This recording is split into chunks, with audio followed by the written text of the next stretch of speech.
Hi, my name is John Kim, and I'm a therapist who went through his own rebirth. I share my feelings and revelations. I believe in casual over clinical and with you instead of at you. I come unrehearsed on purpose because self help doesn't have to be so complicated. So, this is a question I ask myself often. John, what the fuck is wrong with you? No, I'm just kidding. It's, are you running away from yourself or toward yourself? And I think this is one of those questions I think that creates the fork in the road, and it can determine your future. Really, it's that important. It's that significant. It's a question I never asked myself before I went through my whole rebirth and all that. But it's a question that I ask myself often now, and I think it's uh, an important question, and I think it's a question you should ask yourself. Well, first of all, ask yourself, when have you, if ever, you've asked yourself that? Are you running toward yourself or away? And it doesn't have to be literally that question, but this idea that are you doing something that is honest to you, or are you not? You know, and I believe that most of us, most of the time, are running away from ourselves. And so, what does that mean? What does that look like? Um, we are doing things to numb. We are doing things to get someone else's approval, but that don't line up with our truth. We are choosing to love people for the wrong reasons, right? Um, we are, did I say numbing? I think I did say numbing. We are um, not accepting our story. That's a big one. We are presenting ourselves in a false way, meaning walking with a veneer. Um, we are not allowing ourselves to be heard, right? These are all ways that we are running away from ourselves. We are living with a lot of shoulds. We are um, doing things that we believe will equal happy or success based on society, commercials, advertising, parents, whatever. So ask yourself if that sounds familiar, if that rings true, and if so, what is the result of that? I believe that when you are running away from yourself, you are living obviously at a much lower potential. You know, the goal would be then to run toward yourself, and this can feel a little bit abstract.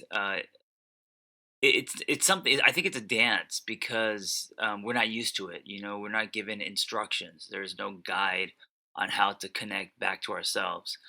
So I just finished a first draft of my third book, which is I guess I could announce it now. It's called Single on Purpose, and it came from me coaching thousands, mostly women who who are single, going through that whole singlehood journey and feeling less than, getting discouraged, especially today with swipe culture, and I believe dating is dead.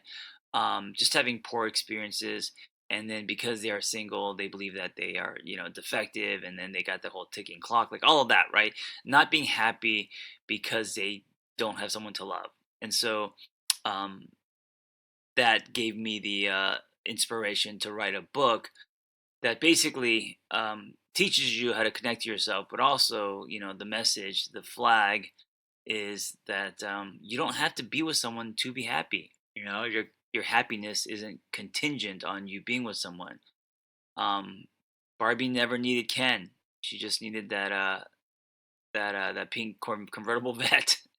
It was us that gave her a man in a house, right? And so um, I'm getting totally sidetracked. Why did I bring up my book? Because in my book, a big theme of the book is this idea of connecting back to you. We'll be right back after this brief message. If you're like me and you know you need to meditate, but you just can't get it into your daily life, I have the solution for you. Simple Habit. They're an app, and what makes them different is they have hundreds of experts doing all different forms of meditation. So it's not just one platform with one expert doing one type of meditation. They even have very specific meditations to your life problems. So, for example, if you're nervous about a big meeting, or if you want, meditations about parenting issues, they have very niche meditations, which makes it really powerful. Finally, they have short meditations that can be consumed in like 5 minutes. So it's like what I do, right, in a shot class. These guys do that for meditations, and I think that's what makes them very powerful and practical, and it's what's gonna get you to thread it into your life. So go to simplehabit.com/angry, and you will get 30% off their premium subscription. And this is only for the first 50 listeners. Now, when you get the premium subscription, you get access to thousands of meditations. Go to simplehabit.com/angry and get 30% off their premium subscription for the first 50 listeners. Go get your calm on. And by the way, yeah, it's not an anti-relationship book. It's a pro-relationship with yourself book. And so I've been thinking about what does that look like? And I've been thinking about it lately because it changes as we change, right? And what connecting back to me, say 10 years ago, may look very different than what connecting back to me looks like now. I always tell people that I think the growth is about a reunion, more about a reunion than anything else. And I really believe that. In the Catalyst Intensive, I teach a course on building containers, and I talk about so the favorite piece of the lecture is this idea of unlocking your code. That's what I call it. It's my first book, and it's this idea of connecting back to you. And for me, 10 years ago, running toward myself was connecting to the spirit of me that I locked away in a hope chest. And one of the reasons why I really gravitated toward CrossFit was because it connected me to that 12-year-old breakdancer, butterfly pull-ups, handstand push-ups, like all the gymnastic movements in CrossFit connected me to that 12-year-old John Kim who used to come home after school and lose himself spinning on his head and doing windmills. And Dad would come home and tell me that this is not why we came to America, and he would want me to study. Um, and of course, as I grew up, I put that part of me away, and so CrossFit was a vehicle that allowed me to connect back to myself in that way. And of course, connecting to my body and other parts of that, other elements of that. But um, that was one way that I was running toward myself, you know. Also, when I bought my first motorcycle, because I promised when I was married, I promised my ex-wife that I wouldn't buy a motorcycle because she thought they were dangerous, and my parents were really against it. But after the divorce, I had the courage to buy one, and that connected me back to me. That was me running toward myself because when I was like 13, I used to have this little red Honda Spree scooter, and I used to ride that shit all up and down the block with my little flip flops. And I was gonna say bowl haircut, but that at 13, I had cool hair. I had the alcohol net hairspray, and at that point, my hair was cool. It was more like third grade where I had the bowl haircut and the strawberry shortcake T-shirt, which my parents bought me because they didn't know it was for girls.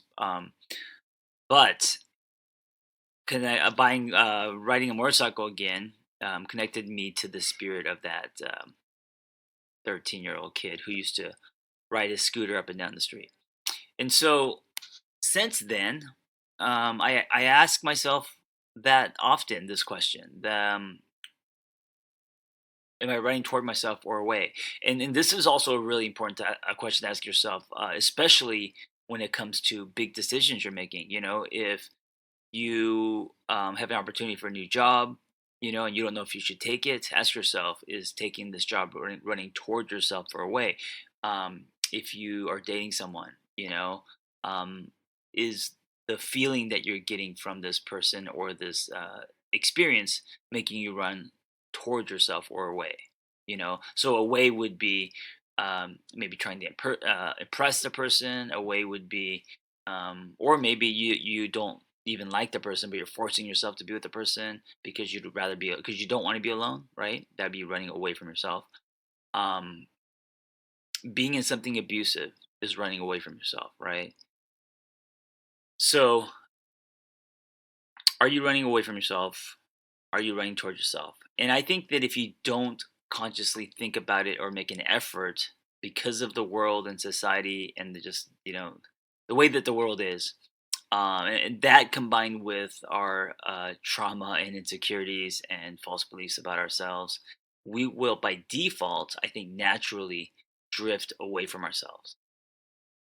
Have you ever been to Las Vegas? Well, if you have, everything in Vegas pulls you away from yourself. I mean, that Vegas is one of the most strangest places. I remember driving there for the first time. I think I was in college, and it just like out of nowhere, this man-made. I mean, it just looks like an island in the desert just appears, and it tugs on every weakness, right? Every addiction, from money to whatever, debauchery to sex to whatever. I mean, they don't even have clocks in the casinos because they don't want you to sleep, and they're funneling. I hear oxygen, all of that stuff. So, uh, of course, if you go there for a weekend for an event or you're celebrating, I'm sure. I'm not saying that it's unhealthy, but I'm saying um, a lot of that pulls you away from yourself. You're running away from yourself instead of toward, right? So, um, ask yourself if you're thinking about a decision, if you're contemplating something, if you are uncertain about a job or a relationship or where you're at in life. This is a really interesting question to ask yourself. And then here's the other part of this question that's important. What does it look like? What does it look like in action behavior in your daily life to start running toward yourself instead of away? And your answer is going to be different than everyone else's answer. Once you know what that looks like, go do that. And by doing that, you will then create a life that is more honest to you. And I think that as you do more of that, your potential goes up. Who you are, you start becoming, you start evolving. If you are running away from yourself, then I think then you are disappearing. You're grayed out. Your scales turn gray. You get depressed, right? All of that. You lose sense of hope and meaning. But running toward yourself, and I know it's broad, but if you think about it and you think about what that looks like, and you actually, whether you write it down or you ponder it, and really think about it, not just thinking about it in traffic or while you're listening to this podcast, but really taking some time and letting it soak in, then you can get really specific with it, and then try to execute what you see, meaning what you see look running towards yourself actually looks like. That's where the answers are. Go toward that. I guarantee you. And it's not going to be easy. Of course, there's going to be barriers, but that's the point of life. And with those barriers and challenges, overcoming them comes wisdom and strength, right? But that is where your true north lives, not running away.